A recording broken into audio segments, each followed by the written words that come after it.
ভারতবর্ষ প্রচুর সুন্দর পাখি দ্বারা আশীর্বাদ প্রাপ্ত এবং এর মধ্যে একটি হলো এই গ্রিন বি ইটার। এটি মূলত আফ্রিকান এবং এশীয় অঞ্চলের স্থানীয় বাসিন্দা। ভারতবর্ষে এই পাখিটি ব্যাপকভাবে দেখা যায়। আমরা বাংলায় এটিকে সবুজ সুইচোড়া বা সবুজ বাঁশপাতি বা শুধু বাঁশপাতি পাখি বলে চিনি।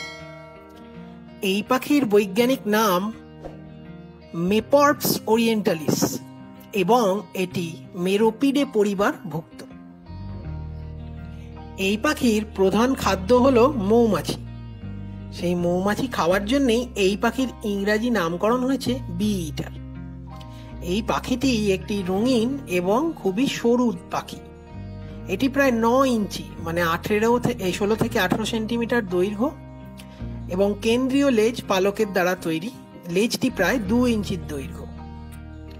যদিও এই পাখির স্ত্রী এবং পুরুষকে দেখতে কোনো পার্থক্য নেই।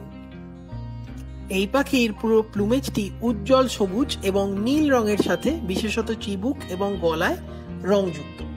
মুকুট এবং উপরের দিকে পিছনে রুফাস টিঞ্জ আছে। এই পাখির চোখের সামনে এবং পেছনে একটি সবুজ সূক্ষ্ম কালো রেখা আছে। এই পাখির চোখের রং ক্রিমসন কালারের এবং এই পাখির ঠোঁটটি কালো রঙের।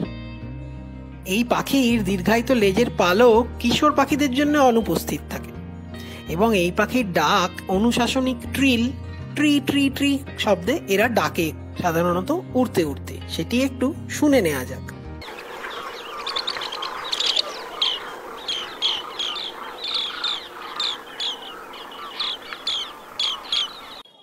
এরা এমনই একটি পাখি যা ঝোপঝাড়ে খোলা দেশে প্রজনন করে। এরা বেশিরভাগ সমভূমিতে দেখা যায়, তবে কখনো কখনো হিমালয়ের 5000 বা 6000 ফুট উচ্চতা পর্যন্ত এদের দেখতে পাওয়া যায়।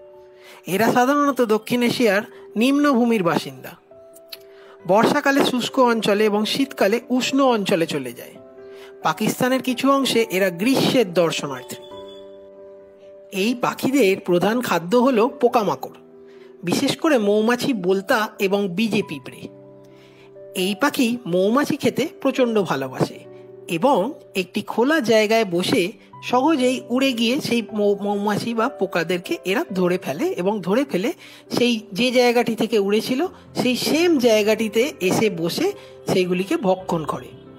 ভক্ষণ করার আগে এরা সেই পোকাটিকে বা মৌমাছিটিকে বারবার ছুঁড়ে ছুঁড়ে আছড়ে আছড়ে সেই গাছের ডালের সাথে মারে, যাতে সেই মৌমাছির হুল সেই মৌমাছি থেকে আলাদা হয়ে যায় এবং মেরে মেরে এরা এই পোকাটির এক্সোস্কেলিটনটিকে ভেঙে ফেলে, তারপর সেটিকে ভক্ষণ করে।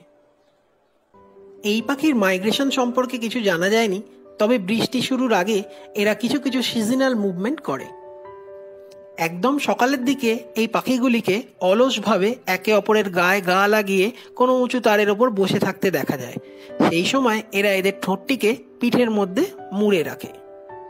এই স্বভাবটি আরও অন্যান্য অনেক পাখির মধ্যেই দেখতে পাওয়া যায়, যেমন অ্যাশি উড সোয়ালো বা তাল চড়াই। তারাও এই সমভাবেই সকালের দিকে অলসভাবে গায়ে গা লাগিয়ে তারের ওপর বসে থাকে। এই বাঁশপাতি পাখি সাধারণত ছোট ছোট দলে দেখতে পাওয়া যায়, তবে প্রায়শই খুব বড় বড় দলেও দেখতে পাওয়া যায়, যেখানে এদের সংখ্যা 200 থেকে 300 হতে পারে। তবে এই পাখির আরও একটি স্বভাব হলো এরা ঘন ঘন বালিও স্নান করে, মানে স্যান্ড বেথিং। এবং এরা কখনো কখনো উড়তে উড়তে যদি জল তেষ্টা পায়, তবে উড়তে উড়তেই জলের মধ্যে এদের ঠোঁটটি ডুবিয়ে সেখান থেকে এরা জল খায়।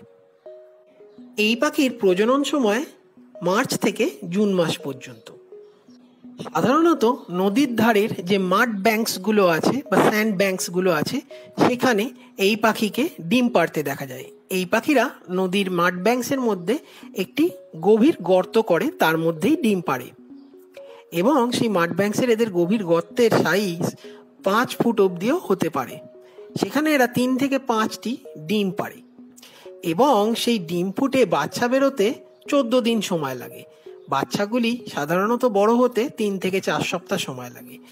এই ডিম থেকে ডিমে তা দেওয়ার জন্যে উভয় মা এবং বাবা পাখি দুজনেই এই ডিমে তা দেওয়ার কাজে উপস্থিত থাকে। এই পাখি আমাদের আশেপাশে শহুরে অঞ্চলেও খুব সাধারণ পাখি হয়ে উঠেছে, কিছুদিন আগে আমাদের বাড়ির সামনেও 3-4টি পাখিকে আমি উড়তে দেখছিলাম, এবং এরা সাধারণত খোলা জায়গায় বসে, অ্যান্টেনায় বা কোনো তারে বসে বা কোনো গাছের ডালে বসে শিকারের সন্ধানে থাকে।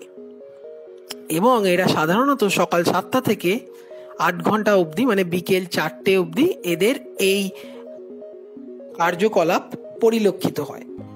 আশা করি আমাদের আজকের ভিডিওটি তোমাদের সবার ভালো লেগেছে। ভালো লাগলে একটি লাইক করো, কমেন্ট করো, ভিডিওটিকে শেয়ার করো, চ্যানেলটিকে সাবস্ক্রাইব করো এবং সাথে থাকা বেলটিকে বাজিয়ে দাও সামনের আসা ভিডিওর জন্য। আজকের জন্য আমরা আসছি। সবাই ভালো থেকো, সুস্থ থেকো।